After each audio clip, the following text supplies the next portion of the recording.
Well, the Continuum Advisory Group team is thrilled to be back this year to deliver the owner study results again. Volunteering to do this study and studies like this is one of the important ways that we give back to the industry and helps us understand what the challenges are that our clients are facing. I'm going to be going through quite a bit of information, and I just want to encourage you, if you have questions about the study, to find one of our study team.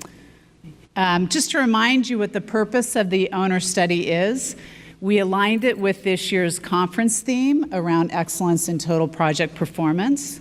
We really want to make sure that we're understanding as an organization, the Construction Users Roundtable, the challenges that the membership is facing and how we're coming together collaboratively to solve them. And it's interesting because you're going to probably think I wrote some of my remarks after I heard the speakers earlier this afternoon, but I actually wrote them beforehand.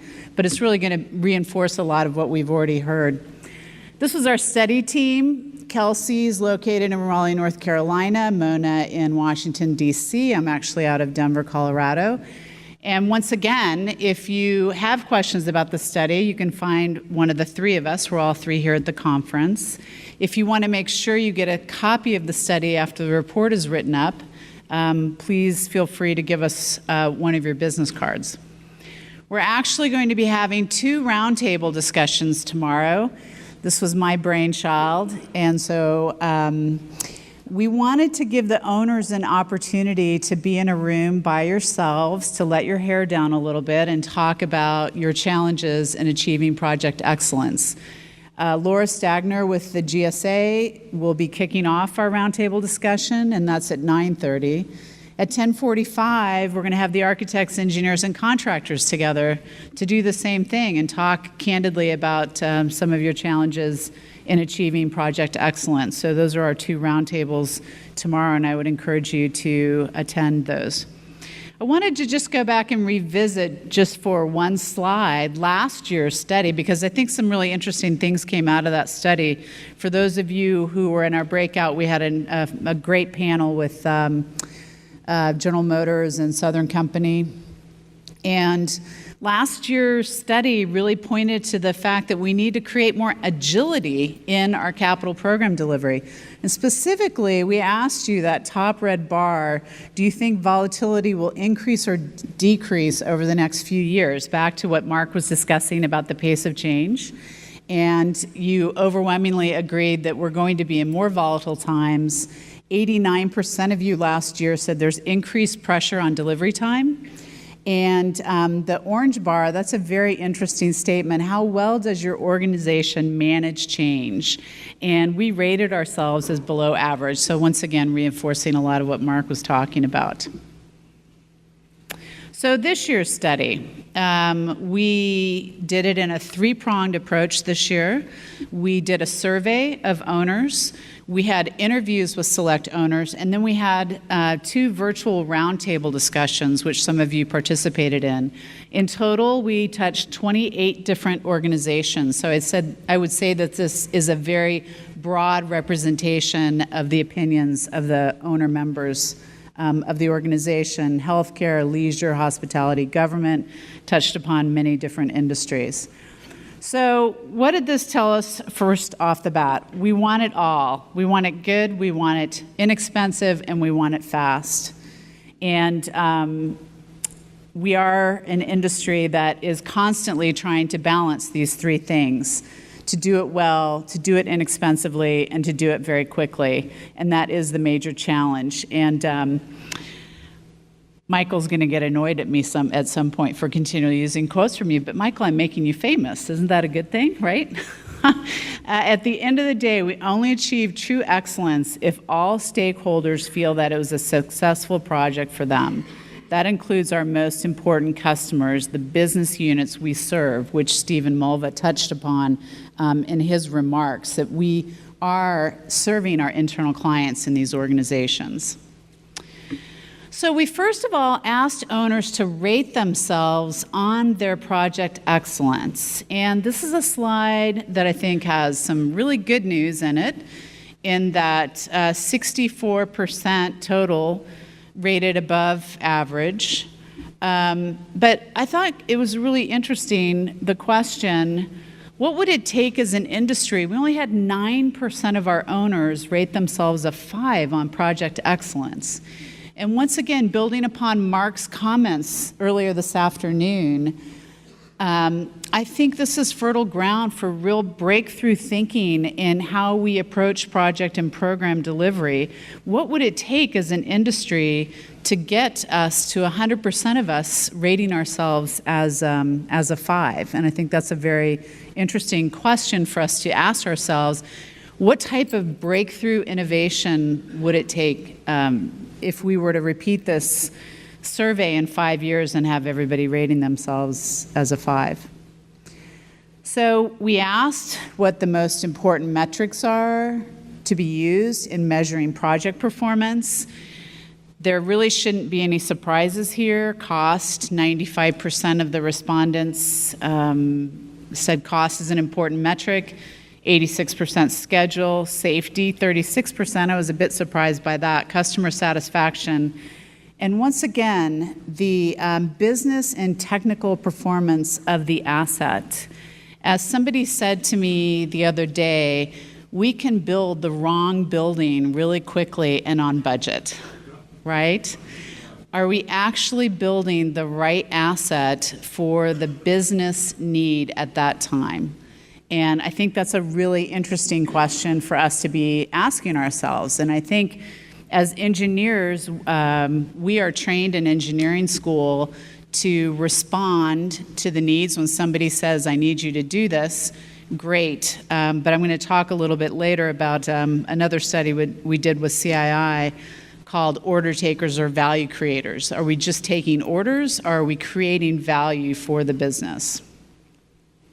Key issues of the next decade, these all ranked above a 4 or higher.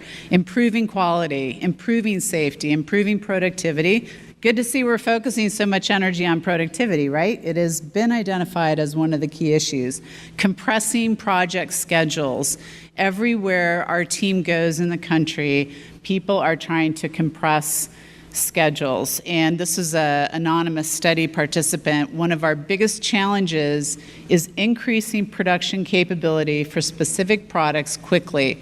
Often we're already late getting more capacity to the market, and we're working to execute quickly while a design is still being clarified. And then once again, increasing our workforce development, as Mark discussed. This point about capacity too, we were with a significant manufacturer, a portion of our team the other day, and their marketing department had changed their mind 4 times on whether they needed this capacity or not. Does that sound familiar to any of the owners that are sitting in the room? And yes, all of you. And you can imagine the frustration that it causes your suppliers in that situation. So then we delved into the results of the study a little bit more, and we tried to identify some things that differentiated the companies that rated themselves as above average from the companies that rated themselves as average or below. So you can see 64% of the owners responded at 4 or 5, and 36% responded at average or below.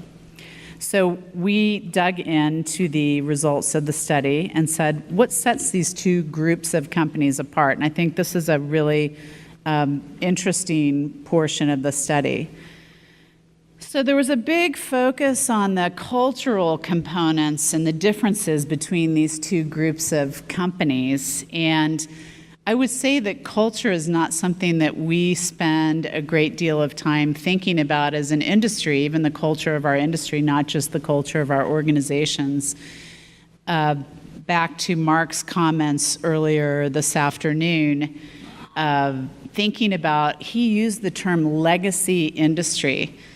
That we are a legacy industry, and we rank pretty low on our ability to react to change.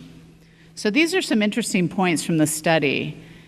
The blue bar are the high performance companies that rated themselves more highly on performance, and the yellow bars are the ones that rated themselves more low on project excellence.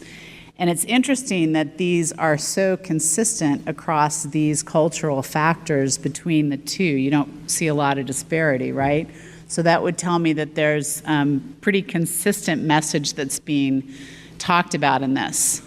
Employees display a great degree of collaboration between departments. And we've all experienced this in owner organizations where maybe there's not a level of collaboration across the departments within the organization.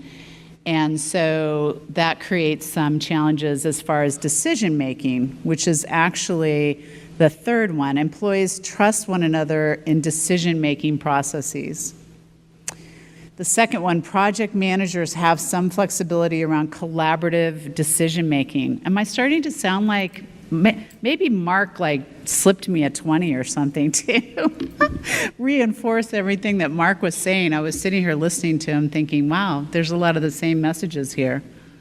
And I thought this last one was really interesting. Failures are treated as learning opportunities and incorporated into lessons learned, training, or other types of coaching. And I think, just an aside, I've been consulting in the industry for over 20 years now, but I came from a manufacturing background. Out of engineering school, I actually ran manufacturing plants, and I think one of the things that's of interest in our industry, we don't have a lot of R&D opportunities.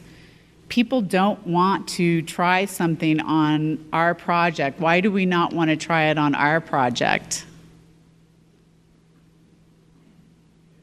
Yeah, too risky. What if it doesn't work?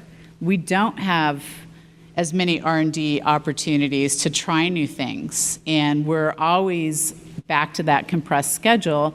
So what if it doesn't work and it puts us behind by a month? An interesting statement here.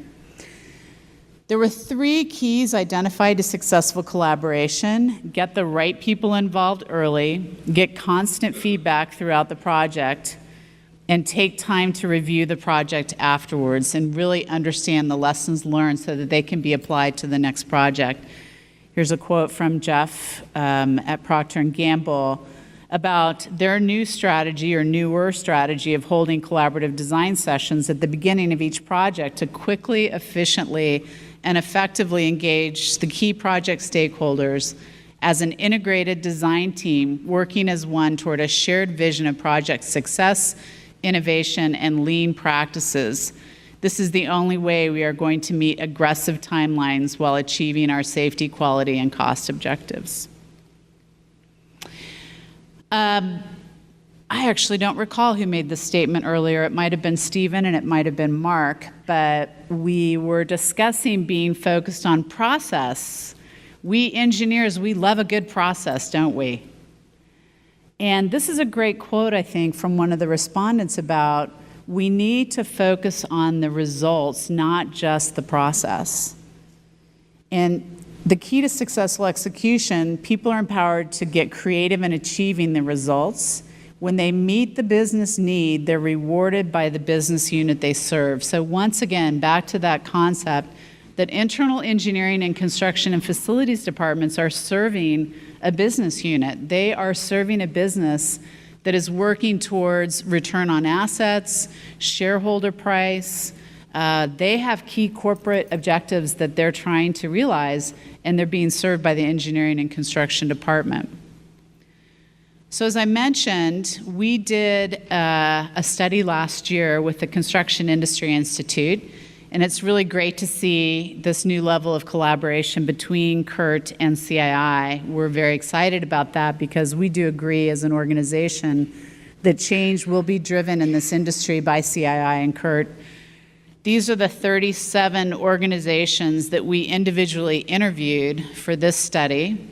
And the premise of the study was to try and understand the changing need of engineering and construction departments in meeting corporate objectives and serving business units. And we developed this maturity scale. You can see on the left-hand side is an engineering and construction department that is reactive and inefficient. The middle column represents an engineering and construction department that is proactive and responsive to the needs of the business. And maybe 10 years ago, that was good enough. As long as we were able to take the order, we were able to execute the building or whatever asset we were building for the organization, that was fine. But what we're finding now is that engineering and construction departments really need to move towards that innovative, strategic solution provider. How do you have a seat at the table of the corporation? How are you viewed as a strategic asset to your company in helping to execute projects and programs that positively impact things such as shareholder price? And it's interesting, we had a panel at the CII National Conference, and Ron May with DTE Energy made the statement publicly that they could tie every share price increase at DTE Energy to the execution of a capital program, and that he understood exactly how he was contributing to the bottom line of the corporation. And so how engineering and construction departments are moving to the right and becoming more strategic in their ability to solve the challenges of their corporation and support those corporate metrics is really important. We're actually initiating a second phase of this study as we speak. Looking forward to that. So we started talking a little bit about, in this year's owner study, what are the top challenges in achieving excellence? Talent. If I could, those statistics that Mark showed today, I'm the last of the boomers. There's not going to be anybody to take care of me when I'm in a retirement home. I've pretty much figured out I'm going to be on my own, right? When you see those statistics, I guess maybe we'll have robots by then that'll be bringing me my meds. That's all I want when I get older. I tell my kids, just stick me someplace nice and give me happy drugs and I'll be fine.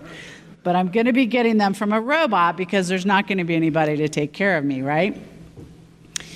The talent wars are out there. If your organization is not focused upon applying resources to finding and keeping the best talent, you are going to fall behind your competitors. This is a real war. And the good news is that there are very talented millennials out there that, as Mark said, are ready to step up to the challenge. Your ability to find them and keep them will be the key competitive differentiator for your organization in the future. Contractor, engineering firm, owner, the talent is the most important thing. Implementing change, number 2. You can't attempt to reinvent the wheel while in the middle of a project. There's a time and a place for innovation, and the best time is early on before everything is in motion. Have a critical eye for opportunities to innovate in the early stages. So lots of discussion in the study results around change, organizations' ability to implement change. And if you remember the slide I showed you about last year's results, we rated ourselves less than a 3, less than average on our ability to manage change as organizations. If anyone out there is interested in a good reading list on implementing change, I am completing my 3rd year of a PhD in organizational change as we speak and doing my oral exams on May 8th. So find me at the cocktail party. I can tell you every good book I've written on read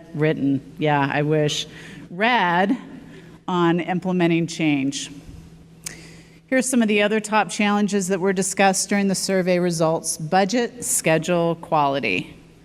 Short schedules, increasing production capacity, material and labor cost uncertainty, timing of major capital projects with capital availability.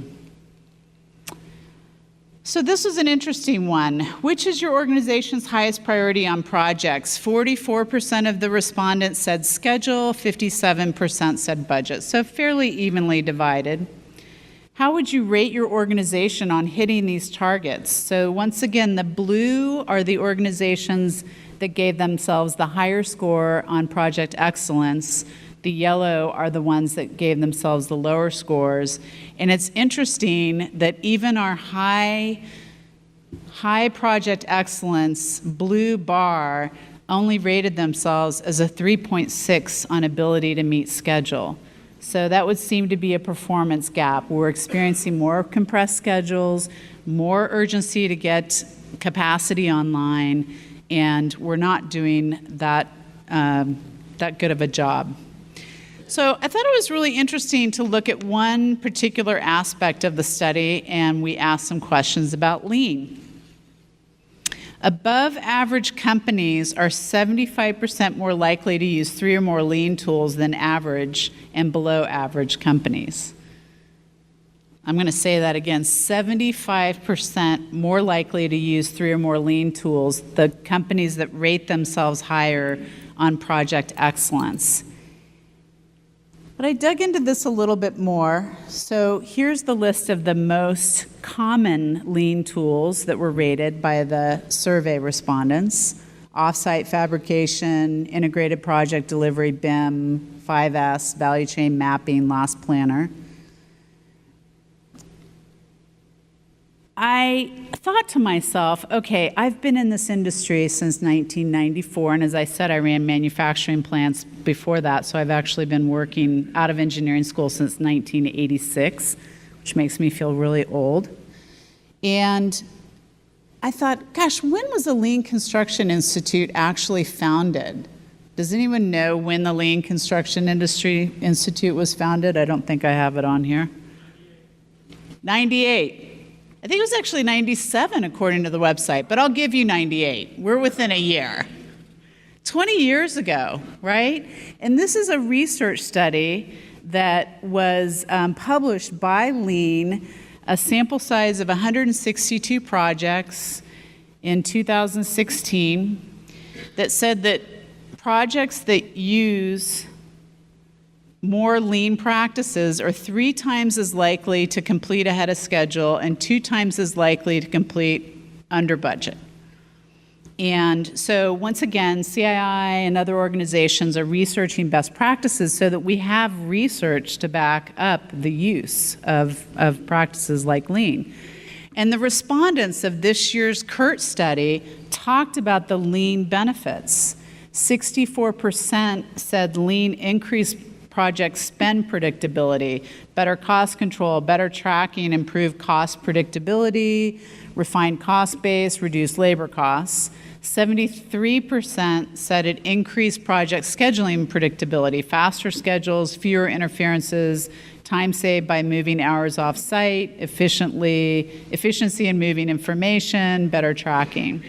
So we all get that lean works, or I guess once again, find me at a cocktail party if you'd like to debate with me whether you think lean is a good idea. I'm happy to have that debate, but research seems to show that, and the survey results seem to show that we're getting some benefit. But the survey showed the years from adoption of lean, over a third of the companies have only been adopting lean for the last 1 to 3 years, and 40% for the last 4 to 6 years. So I don't know if you all seen this adoption curve that's up here about the early adopters and the laggards. Actually, I do a lot of consulting in the gas utility space, and they've joked that there needs to be a category beyond laggards for the gas utility guys. I think it's because they're worried about the incidents out there, maybe. And so if the Lean Construction Institute's been around for 20 years, and we've only been really implementing lean for the last 5, how do we accelerate the adoption of practices, especially practices outside of our industry, to improve project excellence? I think that's the question that I would challenge, and I'm not sure if Stephen is in here anymore. Stephen Mulva, we were having this conversation. There he is, back there. There you are. See, you're tricking me, right? You're up here, you're back there. But Stephen and I were having this conversation at the break around the second phase of this study with CII and how to look outside of our industry and get really creative and then take those practices, and obviously they have to be modified in some way to fit our industry, but how do we get really creative? And I would love to say that we are an industry of early adopters 5 years from now, that we're really looking at innovation and adopting. We asked about other tools and techniques for productivity tracking. 67% of the respondents say. We have Walter from the Smithsonian, a quote from him using custom productivity tools, work-phase planning, constructability studies, et cetera. So we have tools that we're using out there. And I think the other thing that's really important is that we're benchmarking and measuring, that the majority, 70% of the owners are benchmarking. This is a quote from Gary at International Paper. We measure safety, performance, cost, schedule, key outcomes. And this, I thought, was a really interesting quote, focused on the leading behaviors and leading indicators. We cannot just be measuring lagging outcome. How do we measure leading behaviors, back to what Mark was talking about, and leading indicators? We asked, what one thing could your contractors do to help you achieve excellence in total project performance? Transparency and communication was by far the number-one thing mentioned in the study. To be more transparent overall, to help understand how we can help owners understand at times that they're siloed, transparency and productivity factors, open communication, timely communication about change. We all know that our industry, I've joked for years, we're the giant poker game with everybody with their cards to the chest. How do we learn how to be more trusting and transparent? Planning came in second as a mention of what could your contractors do to help you achieve excellence, quality, and safety. So as I mentioned, we're going to have 2 roundtable discussions tomorrow, and I'm really, really excited about these. The owner one at 9 o'clock and the AEC one at 9:30 and 10:45. And we're going to be asking some key questions, and these are roundtable discussions. This is not going to be a repeat of us talking about the study results. We'll touch upon them briefly, but it's really intended to be an opportunity for us to have very robust conversations, owners alone in a room, AECs alone in a room, about how we positively impact project excellence. To talk about things like, what are the differentiating factors that set a project up for excellence? What more do you need from your owner, client, or AEC project partners to achieve excellence? And that all-encompassing question, what would it take as an industry to get 100% of us to a 5 on project excellence? Again, these are the times and for our roundtable discussions tomorrow. Again, the Continuum Advisory Group team really appreciates the opportunity to collaborate with the Construction Users Roundtable on this study. We appreciate all the input we got to the study questions ahead of time from members, because we feel like it makes for a very relevant study, and hopefully we've shared some thought-provoking ideas with you today. Thank you.